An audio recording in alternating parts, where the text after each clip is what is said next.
16 hours plus the time we used up as layout. So we actually worked about 20 hours. That's the most tired I ever was. I can remember. Seemed like we went to work about 8 o'clock, 8 p.m. Except for Saturday, the last day of the work week. We got in earlier, but it was usually 15 hours and sometimes 15, 55. You had a way of handing up train orders, messages, simply put, is a information you had to give to the train, and it was done on the move. So when I first went to work, we had the old bamboo hoop, and it was nothing but a piece of bamboo with a hoop at the end of it, generally riveted together there to keep the hoop in place, with a clip. And then you would clip the message and information to that hoop. Then you would go out and hand that information up to the train, and they would catch it on the fly, and then they'd take the information out and then generally throw you back the hoop. And the conductor his arm through that hoop, pick off then he threw the hoop on the right of way. You'd have to go get it, retrieve it. Later on, we went into what they called the high speed hoop. You put the orders, which was tied in a slip knot, and you would put the orders and the message in there, and then you would take it out and put it in a high-speed holder, and then you didn't have to hold it yourself. Then you could stand back from the track, and they would do it itself, but they could pick it up at a much faster speed, and less dangerous to the operator or the agent who was handing it up, and it worked out fine. It worked out quite well, except when you were in a hurry and couldn't get it all put together.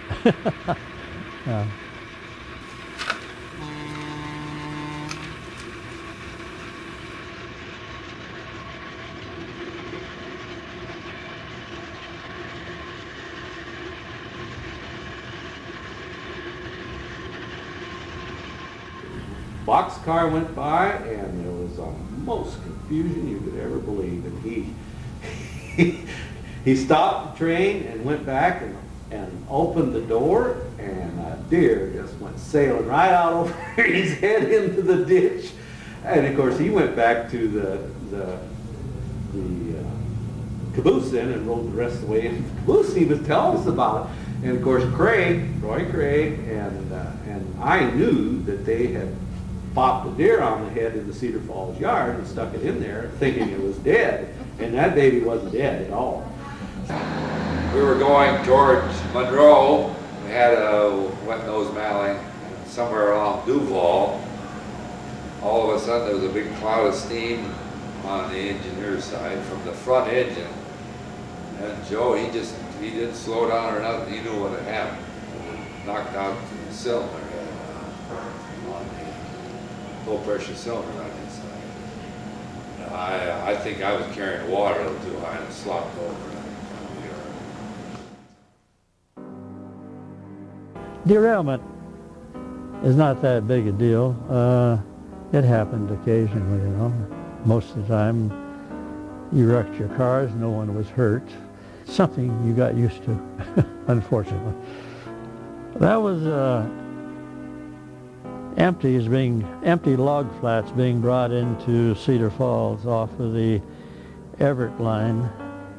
And as I recall, it would have been around milepost 2.5, just as you're entering Cedar Falls. And it's called straightening out a curve. The train just simply pulled all the cars into a straight line, pulled them off the track. Most of them didn't even uncouple. They just hung together there, and then after that happened, you call a wrecking crew in Tacoma. They send out a special crew. They go to work setting them back on the track.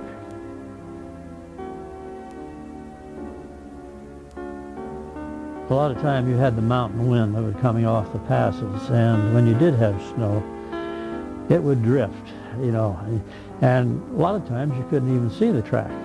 When it got too bad, then they ran the snow plow or snow flanger, whatever was required, that They cleared the track enough so the trains could get up to you or get over the mountain. The Everett local stopped at Snoqualmie and picked up the lumber, the weighers, and it was pretty normal to have to double from North Bend to Cedar Falls. Take half the train up from North Bend up to Cedar Falls. Be over tonnage if you tried to take the whole train. Sometimes they would guess at it and think, well, I think maybe we can make it. Well, they'd get up past Edgewick someplace and stall. You had to double from Tanner to the foot of the hill from going from there to Cedar Falls. The grade was over 2%. So you most always had a double. So you just cut the train in half, you take it up in 2 pieces and take the first cut up. And then go back and get the second cut. Cedar Falls, simply put, mountainous. You had your mountains and a nice big lake across the tracks there that the people that live there swim in and enjoy it. And it was just generally a beautiful, beautiful place to work. The deer that was around the houses became very, very tame, and then not as tame as the one that would come into the depot with us and just stay in there, lay down on the floor, love cigarettes, ate cigarettes. That must have been an awful tasting deer, but it was fun. We raised 3 children there, including the baby, and we never had any trouble whatsoever. They learned automatically that they could not walk along that track or fool around it. And all the years I was there, I never heard of any child being hurt or injured or anything like that. We had shacks, that's the best way to describe it. But I tell you, inside those shacks, your wife and your family, they would put together a home, a real home. You didn't have to pay rent on the houses. The fuel, the lights, and the water, everything was furnished by the railroads. So you were living more or less free of charge there. Later on, my kids all wrote me a letter after they'd grown up and left home and told me how much they appreciated living at Cedar Falls and what it meant to them. Because I apologized for raising them in a shack when their boyfriends would show up like this. It was embarrassing for my wife and myself, but they said that didn't matter. Living at Cedar Falls made up for everything. They said they would go back and do it again. From the depot, from the bay window, looking east, you would start out with the substation where the electricity was generated. And moving west, you would come down. You could catch a view of the Trainman's Hotel and restaurant there that was actually located on the Everett line. Then moving further westbound into the yard itself, you had your scale house. You had a scale inside there, and they would move each individual freight car on the scale. You would weigh it. On your left would have been the depot. And moving across the tracks to your right, you would have had the water car there, which was used for fighting fires. You'd move into the track where they stored the electric helper engine, would be the sand house. They would be able to resand the engine during the day or night, whatever needed.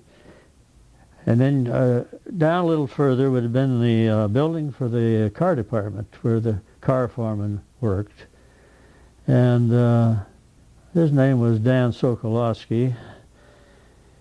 At one end of the houses there would have been Andy Brett Snyder, who was signal maintainer.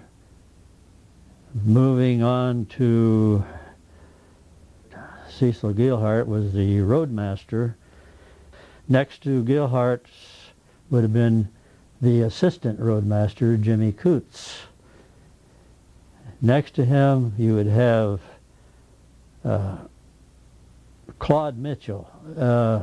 And then next to him would have been the section foreman, named Alex Brain. And then, of course, there was my house. And then again, the beanery.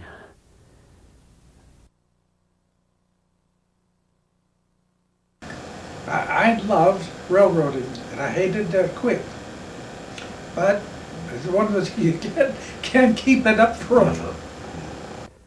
They talk about certain jobs running in your blood, and I believe that. And it's just something I grew up with, and something I learned to love. It was fun going to work, and it was entertaining. And I think most of your long-term railroaders will tell you the same thing.